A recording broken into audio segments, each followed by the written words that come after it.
Buenos días, tengan todos ustedes. Les saluda Cuitlavo Coviedo Puente, instructor en Administración Pública. Es un gusto estar aquí con ustedes y hablar del tema calidad y ética en el servicio público, que tiene como objetivo que ustedes conozcan el origen del Instituto Mexicano del Seguro Social, la descripción del servidor público y sus responsabilidades. Sean ustedes bienvenidos. La historia de la seguridad social en México es muy interesante, porque mucha gente desconoce que esta pudo haber empezado con Maximiliano de Habsburgo. Como lo había comentado, Maximiliano de Habsburgo tenía algunos planes de seguridad social. Sin embargo, por cuestiones de la época, como bien sabemos todos, estábamos en medio de la guerra de reforma, se quedaron solo en planes.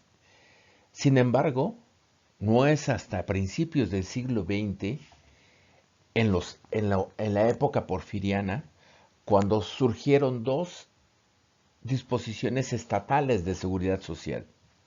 Una de ellas fue la Ley de Accidentes de Trabajo del Estado de México, la cual se expidió en 1904. Y la otra fue la Ley sobre Accidentes de Trabajo que surgió en el Estado de Nuevo León en 1906. Estas dos leyes estatales reconocieron la obligación de los patrones por primera vez de atender a sus empleados en caso de enfermedad, accidente o muerte derivado de cumplimiento de sus funciones laborales. Es hasta 1917 cuando se reconoce a nivel constitucional la necesidad de contar con la seguridad social, estableciendo la apertura de cajas de seguros populares para proteger de la invalidez, cesación involuntaria en el trabajo, de accidentes y de otros fines a todos los trabajadores a nivel nacional.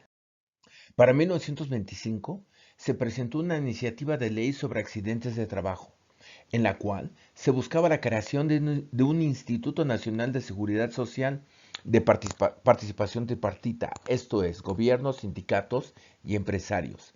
Sin embargo, tuvo un problema. El apoyo económico solamente sería del sector patronal. Por eso no llegó a buen puerto esta iniciativa.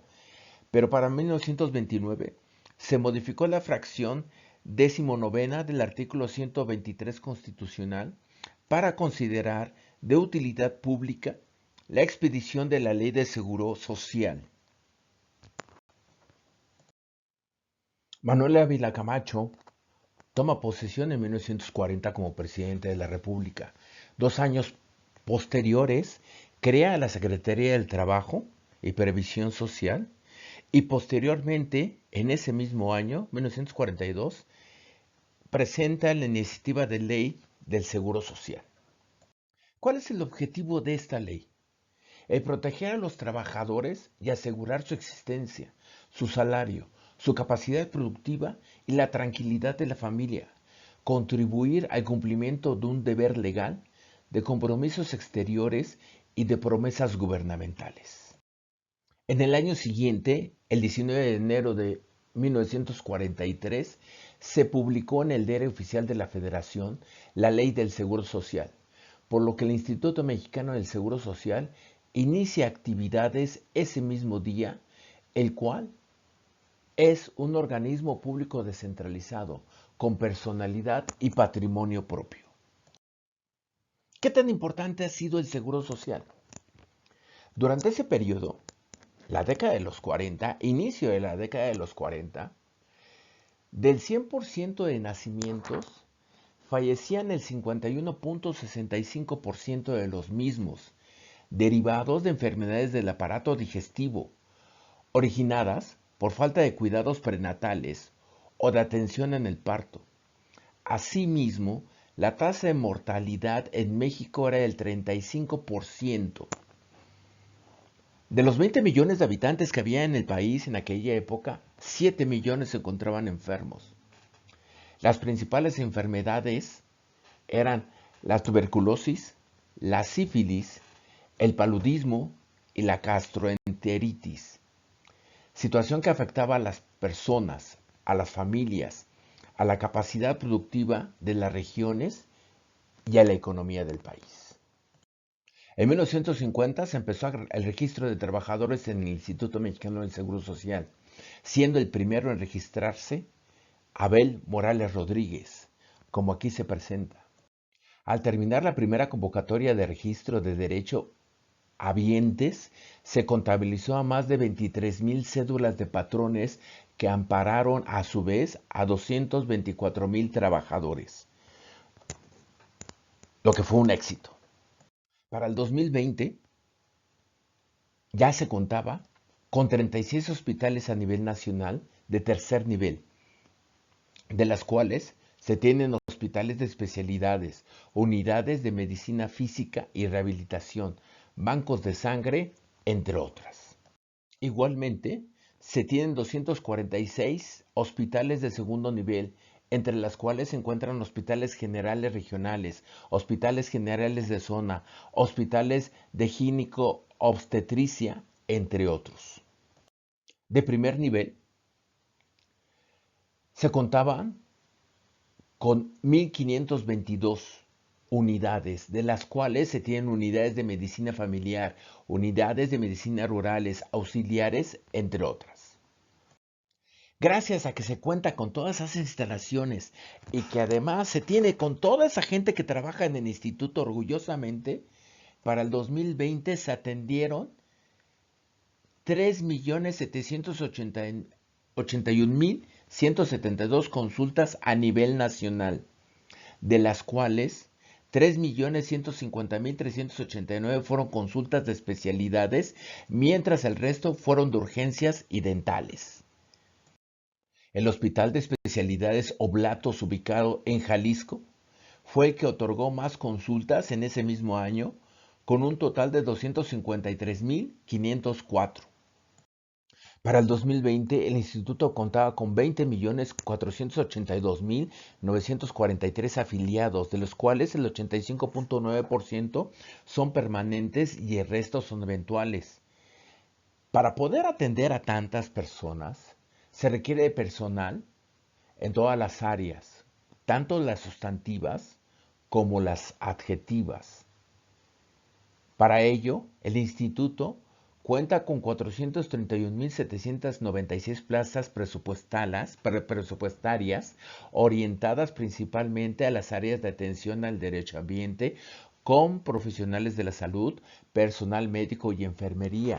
Sin embargo, eso no quiere decir que no se cuente con la parte administrativa, como son secretarias, personal de apoyo, de oficina, personal de servicios generales, personal de almacén, que también hacen una actividad importante para el instituto. Este personal, tanto en la área sustantiva como en las áreas adjetivas o el área adjetiva, requiere ofrecer servicios de calidad, tanto para los clientes internos como para los clientes externos. Pero para ello hay que definir primeramente lo que es servicio. El servicio es el trabajo, la actividad y o los beneficios que se producen o que se tienen que producir para satisfacer a un consumidor. El servicio tiene las siguientes características. La primera de ellas es intangible. ¿Qué significa eso? Que no se puede tocar. No puede ser verificado por los consumidores antes de su compra. Tampoco tiene uniformidad en los mismos servicios. Otra de las características es que el servicio es heterogéneo. ¿Qué significa? Que el servicio puede ser muy variado de cliente a cliente, de día a día. Por eso es imposible asegurar una calidad uniforme, no puede entregar el mismo servicio. Otra de las características es la inseparabilidad. Los servicios se prestan en el mismo momento, cuando el cliente está presente. No se pueden prestar antes ni después, es en el mismo momento. Los servicios, otra de sus características es la temporalidad. ¿Qué significa eso? Que no se pueden almacenar como se almacenan los bienes físicos. Y por último, es la alta interacción. Debe de haber siempre una comunicación asertiva entre el prestador de servicio y el cliente, para que el prestador de servicio conozca las necesidades y las expectativas del cliente. Para ello, se requiere que el servicio tenga calidad. ¿Pero qué es calidad? La calidad es el conjunto de propiedades que tiene un servicio, ya sean conductuales por parte del prestador de servicio o técnicas, ya sea la infraestructura, los sistemas de trabajo, los procedimientos para poder otorgar un servicio de calidad. Para conocer si el servicio tiene calidad o es un servicio de calidad, se debe de conocer o se debe de contar con estos siguientes tres elementos. El primero de ellos, clientes. El segundo, sus necesidades. Y el tercero, la aptitud del servicio para cubrir las necesidades o que las necesidades sean satisfechas. Pero hay que tomar en cuenta una cosa, el sistema de calidad o la calidad del servicio debe de considerar el tipo de organización en donde se va a implantar, donde se va a crear esta calidad, porque no es lo mismo la calidad del servicio de un sector hotelero, de un sector restaurantero, y no es el mismo servicio que se otorga dentro del Instituto Mexicano del Seguro Social, en el sector de almacenes o en el sector de urgencias o en el área de cuidado intensivo. O sea, cada área debe de tener su propio sistema de calidad. Los principios centrales de un sistema de calidad son enfoque al cliente, liderazgo, participación de trabajo en equipo, enfoque de sistemas para la gestión y mejora y aprendizajes continuos. El enfoque al cliente resulta relevante conocer aquello que más valora y que le produce satisfacción para focalizar los esfuerzos. Por eso es necesario enfocarse al cliente. Asimismo, determina aquello que no es de su agrado para modificarlo o adaptarlo. El desarrollo de la sensibilidad ante las necesidades de los clientes es fundamental para la organización. Para ello se requieren a los líderes. Los líderes establecen la unidad en la organización, establecen la orientación de la organización, mantienen un ambiente interno colaborativo y ayudan a que todos los miembros de esta misma organización se involucren en el logro de los objetivos. Otro de los principios centrales es la participación y trabajo en el equipo.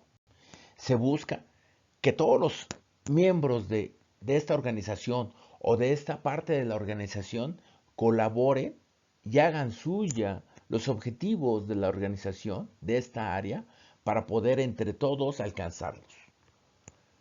Otro de los principios es el enfoque del sistema de gestión. ¿Qué significa el enfoque del sistema para la gestión? Es identificar, entender y gestionar los procesos para que los mismos sean eficientes y eficaces para poder lograr sus objetivos. Por último, se encuentra la mejora y el aprendizaje continuos. Si la organización no se mejora continuamente y no aprende, se va a quedar rezagada, se va a quedar en el pasado. Por eso es necesario que todas las organizaciones tengan la mejora y el aprendizaje continuo. Todas las personas que trabajan en este instituto son servidores públicos, pero hay que entender qué es el servidor público. El servidor público es aquella persona que desempeña un empleo, cargo o comisión de cualquier naturaleza en la administración pública federal, estatal y o municipal. Servidor público es toda la persona que presta sus servicios en los poderes federales, estatales o municipales y o en los organismos paraestatales, pudiendo ser de confianza, trabajadores de base, incluyendo altos funcionarios por elección popular o por nombramiento, funcionarios y empleados. Por otra parte, un funcionario público es un servidor público designado por disposición de ley para ocupar grados superiores de la estructura orgánica del gobierno y para asumir funciones de representatividad, iniciativa, decisión y mando. Es titular de órganos de gobierno que integran los poderes del mismo en la jerarquía más alta, incluyendo dentro del Poder Ejecutivo, Presidente de la República, secretarios de Estado, subsecretarios, oficiales mayores y directores generales; dentro del Poder Legislativo, diputados y senadores; dentro del Poder Judicial, los magistrados de la Suprema Corte de Justicia de la Nación; dentro de los estados de la Federación, el gobernador, los diputados locales y los magistrados del Tribunal Superior de Justicia de la Nación; y dentro de los municipios, los presidentes municipales, los regidores y los síndicos. Los servidores públicos son sujetos de responsabilidad por los actos u omisiones que realicen derivados de sus funciones, teniendo 4 tipos de responsabilidades: la responsabilidad política, la responsabilidad penal, la responsabilidad civil y la responsabilidad administrativa. Dentro de la responsabilidad política es la que se hace valer a través de un juicio político conforme lo estipulado en el artículo 110 de la Constitución Política de los Estados Unidos Mexicanos. La responsabilidad penal es el deber jurídico de sufrir una pena que recae sobre quien ha cometido un delito. La responsabilidad administrativa es aquella en la que incurre un servidor público por realizar actos u omisiones que afecten la honradez, legalidad, lealtad, imparcialidad y eficiencia que deban observar en el desempeño de sus empleos, cargos y comisiones. Y la responsabilidad civil es la obligación que tiene una persona de indemnizar los daños y perjuicios que ha causado. Dentro del marco jurídico de los servidores públicos se tiene la Ley General de Responsabilidades Administrativas, publicada el 18 de julio de 2016 en el Diario Oficial de la Federación y entró en vigor el 19 de julio de 2017, en donde se establecen los principios y obligaciones que rigen la actuación de los servidores públicos. Establecen las faltas administrativas graves y no graves de los servidores públicos y las sanciones aplicables. Y establecen las sanciones por la comisión de faltas de particulares, porque esto ya también incluye a los particulares.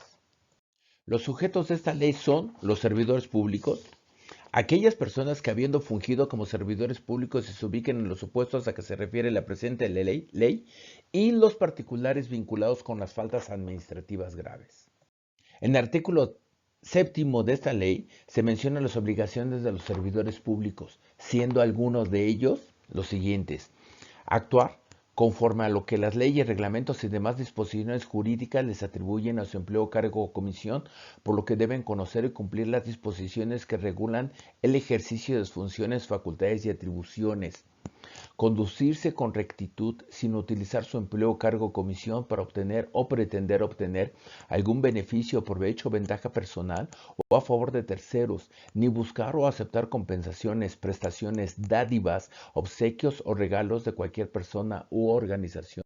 Satisfacer el interés superior de las necesidades colectivas por encima de los intereses particulares, personales o ajenos al interés general y bienestar de la población.